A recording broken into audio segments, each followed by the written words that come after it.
কি হয়েছে? তাড়াহুড়ো করে আসলে কিছু হয়েছে কি? নিধি হাঁপাচ্ছে। কিছুটা চিন্তিত হয়ে বলল, তোমার আব্বা এসেছে ভাবি, তোমারে ডাকতাছে, কয়দিন দেখেনি, তাই আজ দেখতে এসেছে। পাপিয়া পড়ল মহা ঝামেলায়।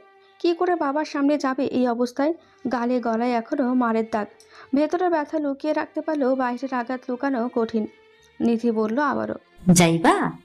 উনি অপেক্ষা করছেন, তোমারে দেখেই যাইব চলে। আম্মা নাস্তা দিয়েছেন। না দেখে তো যাবে না। কি করব? আঁচল টেনে গেলেও সন্দেহ করে শুধাই যদি। নিধি বুদ্ধি বের করলো। মাথা থেকে 2 গাল গলা আঁচল দিয়ে ঢেকে রাখবা, বলবা শৈলে এক রোগ হয়েছে।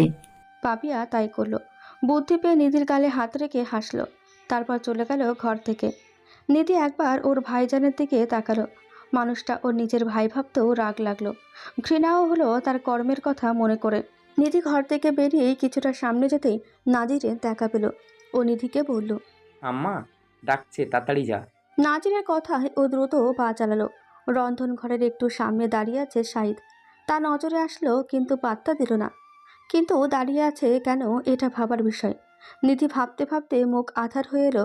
মনে পড়ল সকালের কথা। মাথা নিচু করে তড়িৎ গতিতে প্রবেশ করলো। শাহিদ কিছু বলতে চাইলো কিন্তু পারল না। তবে একটু পর আবারও বের হয়ে আসলো, হাতে পায়েসের বাটি। নিন। শাহিদ নিল। সে মূলত পায়েসের বাহানায় নিধিকে খুঁজতে এসেছিল।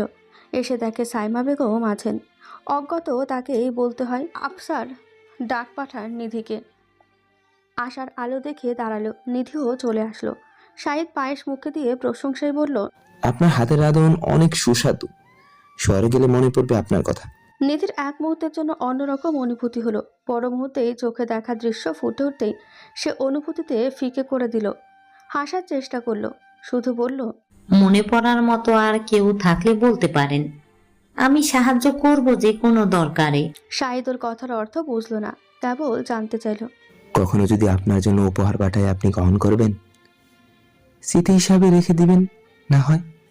আমি অদম আপনার রান্না খেয়ে যাচ্ছি এখন, কিন্তু উপহার পাঠাবো পরে। নিধি এবার তাকালো শাহিদের পানে। চারটে দৃষ্টি একত্রে হলো। নিধি চট করে চোখ ফিরিয়ে নিল। নিষিদ্ধ জিনিসের দিকে নজর না দেওয়াই ভালো। তবে প্রশ্ন শুনে আগ্রহ নিয়ে নিধি জানতে চাইল, উপহার কিভাবে পাঠাবেন? শুধু আমার জন্য নাকি আরো কারো জন্য? শুধু আপনার জন্য। যদি সোনার কন্যা ভালোবাসা গ্রহণ করে তবে এই ঘামে আমি না ফিরলেও ফাহাদ ফিরবে আবারও। নিধির ভ্রু কুঁচকে আসলো। মনে ভাবনা আসলো, কে আবার সোনার কন্যা? তা জানতে আগ্রহ হলো মন।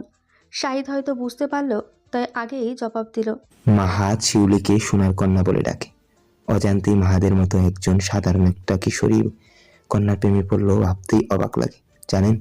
নিধি আপাতত স্তব্ধ। কি শুনলো? অবাক চিত্তে জানতে চাইল আবারও। শিউলি কই? শিউলি তো আমায় কিছু বলেনি। সে তো নিজেই জানতো না, তবে না জেনেও মাহাদকে খুঁজে পেলে। আজ জেনেছে চিঠির মাধ্যমে। মাহাদি লিখে পাঠিয়েছে সন্ধ্যাবেলায় উত্তরের অপেক্ষায় নদীর ঘাটে রবে। শিউলির উত্তর জেনে কাল ফিরবো শহরে। মন মতো উত্তর পেলে মাহাদ আবারও আসবে এখানে। নিধি এবার আরেক দফায় অবাক হলো, সাথে নিজের করা সন্দেহ নিয়ে লজ্জাও পেল। কি বলবে বুঝতে পারল না। একটু পর সুথাই, আপনি কখনো ফিরবেন না এই গ্রামে? শাহিদ চমকায়, উত্তর খোঁজে। নিধি কেবল তাকালেও শাহিদের দিকে। সে তাকিয়ে আছে অন্য পাশে। ওভাবেই বলল, শুনুন নিধি, শুনুন নিধি, আমি একটু ভীতু আছি। এভাবে তাকাবেন না। এই দৃষ্টি ভয়ঙ্কর কিছু বলে, যা সর্বনাশ ঘটাতে পারে। শাহিদ একটু থেমে নিধির চোখের দিকে চায়। মেয়েটার মায়াভরা মুখশ্রী। অপছন্দের জোনেই বললেই চলে। শাহিদ দৃষ্টি উপেক্ষা করে পর মুহূর্তেই আবারও বলল, আর শুনুন, আমার ফেরা হবে না গ্রামে, এজন্য উপহার পাঠাবো বলে অনুমতি নিলাম। শাহিদ চলে গেল তৎক্ষণাৎ। নিধি তার গমনের দিকে তাকিয়ে রইল। সর্বনাশ যা ঘটার না চাইতেও ঘটে গেছে। এখন যা করা সম্ভব তা হলো মনকে বুঝিয়ে নিছকে কল্পনা ভেবে মুছে ফেলা। বিকেল গড়িয়ে যাচ্ছে। সূর্য ডুববে খানিক বাদে। শিউলি আয়নার সামনে দাঁড়িয়ে নিজের মুখটা দেখছে। নিজে নিজে হাসছে, আবার কখনো লজ্জাও পাচ্ছে। প্রেমে পড়লে বুঝি এমনই হয়। আজ সব একটুখানি সেজেছে। সব থেকে সুন্দর কমলা রঙা শাড়িটা পরেছে। চোখে কাজল দিয়েছে, যেটা ওর দাদির প্রদীপ জ্বালিয়ে বানানো কাজল। ওর বাবার আনা লাল চুড়িও পরেছে হাতে। তার নিজের কাজেই নিজেকে আজ বেশি সুন্দর লাগছে, সাজতে মন চাচ্ছে আরও। এর মধ্যে আমিনা বেগমের ঘরে আগমন ঘটল। মেয়েকে এই অবেলায় সাজগোজ করতে দেখে শুধালো। অবেলায় সাজগোজ কিসের জন্য?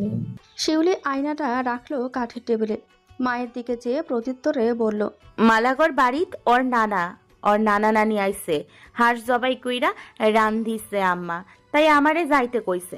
আমি এমনি একটু সাজগোজ করতাছি, আব্বা কইছে সাজলে আমারে সুন্দর দেখায় তার জন্য। আমিনা হাসে মেয়ের কাণ্ডে, এগিয়ে এসে কপালে চুমু খায়, একটুখানি কাজল ছুঁয়ে দেয় কপালের পাশে, বলে, নজর না লাগুক। শিউলি ঘর থেকে বের হয়ে গেল। সন্ধ্যা এখনই নামবে। গ্রামের সন্ধ্যার পর মেয়ে মানুষ বাইরে চলাফেরা কম বললেই চলে। করিম মেয়ে এখনও বাড়ি ফেরেনি। আমিনাকে বলে মালা শিউলিকে নিয়ে গেল তাদের বাড়ি। জিহান আব্বা, আর কতদিন বিয়া করবা না কইবা? তোমার আব্বাই রাগ হইতাছে। আজ ওদের কইল তোমার থেকে শুনতে, গ্রামে তোমার সমবয়সী ছেলেরা বিয়া কইরা পালাইতাছে। মায়ের কথায় জিহান বিরক্ত হলো। এটা অবশ্য যখনই বাড়ি ফেরে তখনই শোনে। তাদের কিভাবে বোঝাবে? বিয়ে নামক পবিত্র সম্পর্কে একজনকে নিয়ে স্বপ্ন দেখেছিল, সে জায়গায় অন্য কাউকে কল্পনা করতে পারে না, পারবেও না। দরকার পড়লে বিয়ে করবে না। পশ্চিম পাড়ার আসাদ ভাই তো বিয়ে করেনি, বয়স 50-এর কোটায়। সে কি বেঁচে নেই? ভালোবেসেছিল যাকে, তাকে না পেয়ে একাকিত্ব বেছে নিয়েছিল। সেও না হয় একাকিত্বকে জড়িয়ে ধরেই রবে, এটাই বোঝালো নিজেকে। তবে মায়ের প্রত্যুত্তরে জিহান অনিচ্ছা সত্ত্বেও বলল, আম্মা, বিয়ে আমি এখন করতে চাই না, তবুও কেন জোর করো? আব্বারে বলে দাও আমি একাই ভালো আছি। জাহিমা বেগম আবারও কয়েক বছর ধরে বলা একই উত্তরে অসন্তোষ প্রকাশ করলো। কিছুটা রেগে বলল, তোর আব্বারে মানুষ করেছিল ছেলে বিয়ে করাবে, কখন তিনি উত্তর দিতে পারেন না। মাস্টার মানুষ, লোকের কথা শুনতে পারে, তার সম্মানে লাগে। আম্মা, আমার জীবন আমি বুঝবো, মানুষের কোথায় কি আসে যায়। মানুষ শুধু বলতে পারে, কিছু দিতে নয়। জাহিমা বুঝলো ছেলের সঙ্গে কথা বলা বেকার, তাই আর কথা বাড়ালো না। উঠে পড়লো চেয়ার থেকে। বেশি রাগালে আবার বাড়ি ফিরবে না মাসের পরে মাস। তিনি বেরিয়ে যেতে জিহান মাথায় হাত দিয়ে বসলো। কিছু ভালো লাগছে না, সব কিছু বিষাদ লাগছে তার। না হওয়া প্রিয়তমা ভালো আছে ভেবে এতদিন নিজেকে সান্ত্বনা দিল, সেদিনের পর আর সম্ভব হচ্ছে না। কি করবে তাও বুঝতে পারছে না। সমাজের তোয়াক্কা সে করতো না, কিন্তু সে তো ভয় পায় সমাজকে। অবশ্য এই ক্ষেত্রে একজন নারীর জন্য এই সমাজ বিষাক্তই। সমাজের মানুষ পুরুষের দোষ দেখে না, সব দোষ ত্রুটি নারীর বলে গণ্য করে। সূর্য অস্ত গেছে, সন্ধ্যা নেমেছে ধরণীতে। দিনের আলো ফুরিয়ে আধার বইছে চারিদিকে। বর্ষায় নদীতে কোনো ব্যাঙ ডাকছে গলা ফাটিয়ে, ঘ্যাঙর ঘ্যাও আওয়াজে মুখরিত পরিবেশ। মাহাত আর নাজির নদীর পাড়ে দাঁড়িয়ে আছে। হিমেল বাতাস বইছে, সামান্য কোকড়া চুলগুলো দুলছে ধীর গতিতে। একটু পরপর মাহাতের দৃষ্টি পথের দিকে যাচ্ছে, হাঁটছে অনবরত। নাজির বুঝতে পারছে তার অস্থিরতা। শিউলির উত্তর কি হবে এই নিয়েও কিছুটা ভয়ও আছে। সন্ধ্যা পেরিয়ে গেছে, তবুও দেখা মিলছে না শিউলির। এবার অধৈর্য হয়ে মাহাত বলে উঠল, আসবে তো? গ্রামে সন্ধ্যা হলেই তো ঘরদর লাগিয়ে খেয়ে ঘুমিয়ে যাই, আমাদের অপেক্ষা বৃথা যাবে না তো? নাজির আশ্বাস দিয়ে বলল, আসবে বলেই তো এখানে এসেছো, তাহলে এত অবিশ্বাস কেন? মালা নিয়ে আসবে, কথা দিয়েছি। মাহাতের মতো ধৈর্যশীল ব্যক্তিও অধৈর্য হয়ে অপেক্ষা করতে লাগলো। নদীর পাড় দুটো, একটাতে মানুষ কমই আসে। আশেপাশে গাছপালা আর ঝোপঝাড় আছে। দূর থেকে কারো নজরে আসা মুশকিল কেউ এখানে আছে। পায়চারির মধ্যেই মাহাতের অপেক্ষা ফুরল।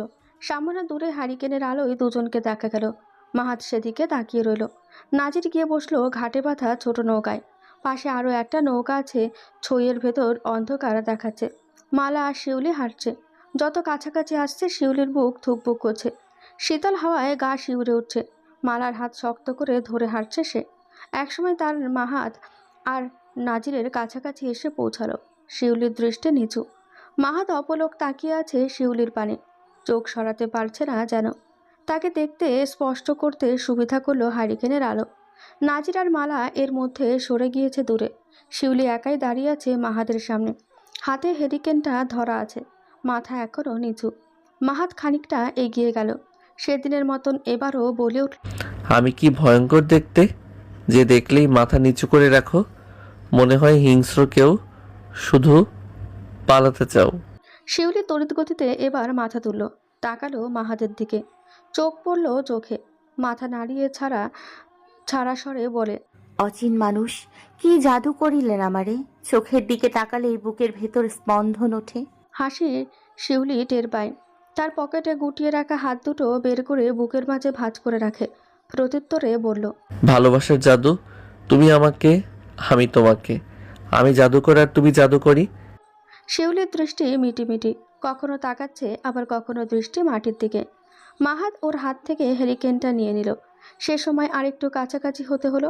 শিউলি চোখ খিচে বন্ধ করে রইল। মাহাত হারিকেনটা নিয়ে শিউলির মুখের সামনে ধরল। চোখে তীব্র আলোর ঝিলিকের তোপে চোখ খুলল সে।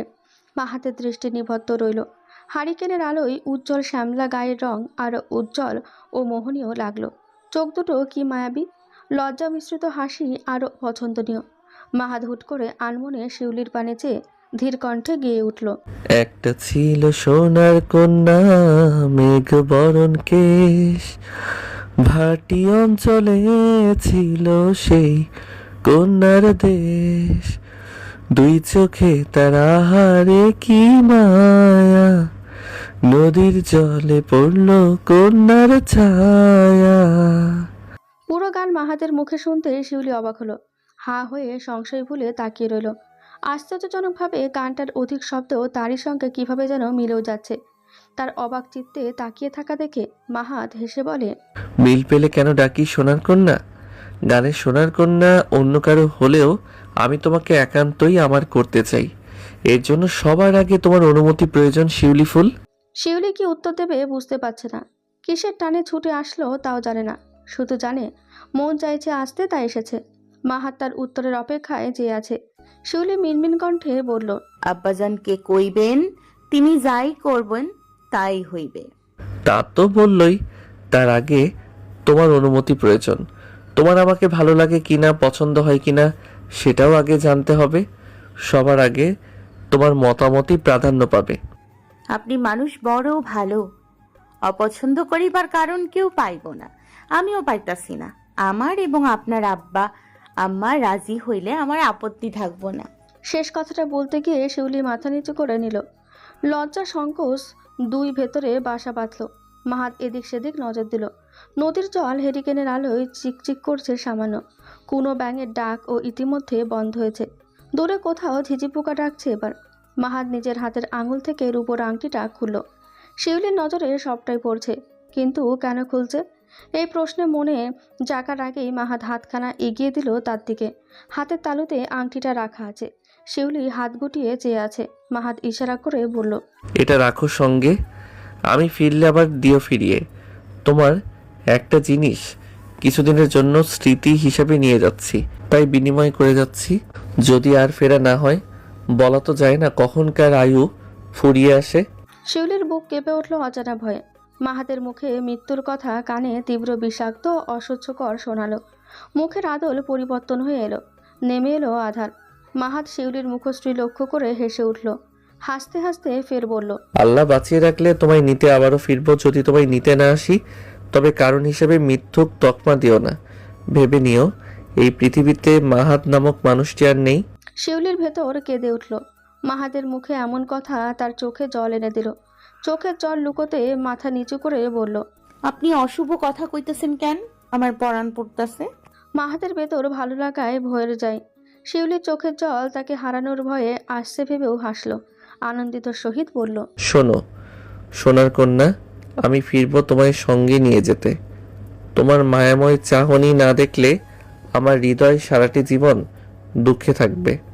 তুমি আমার জীবনে হঠাৎ করে আসা এক পশলা বৃষ্টির রেশ, যা হুট করে সর্বাঙ্গে তুমি নামক অসুখ ছড়িয়ে দিল।